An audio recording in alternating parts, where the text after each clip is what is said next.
বিকেলের নরম আলোয় ছোট্ট ছেলে আরমান তার গ্রামের মাঠে খেলছিল।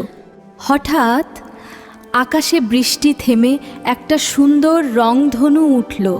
কিন্তু অদ্ভুত ব্যাপার, রংধনুর রঙগুলো খুব ফ্যাকাশে লাগছিল, যেন কেউ তার উজ্জ্বল রং চুরি করে নিয়েছে।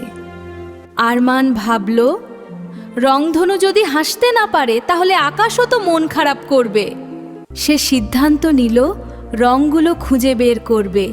সে প্রথমে গেল লাল গোলাপের কাছে। গোলাপ বলল তার লাল রং একটু আকাশে পাঠাতে পারবে। তারপর সে গেল সবুজ ঘাসের কাছে। ঘাসও একটু সবুজ আলো তুলে দিল আকাশের দিকে। নীল রং নিল পুকুরের পানির কাছ থেকে, হলুদ রং নিল সূর্যের আলো থেকে। এক এক করে সব রং আকাশে উঠতেই রংধনু আবার উজ্জ্বল হয়ে উঠল।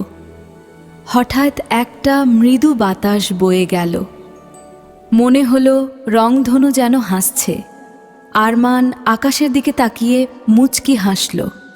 সেদিন সে বুঝল, পৃথিবীর সৌন্দর্য ফিরে আসে যখন সবাই একটু করে নিজের ভাগ করে দেয়।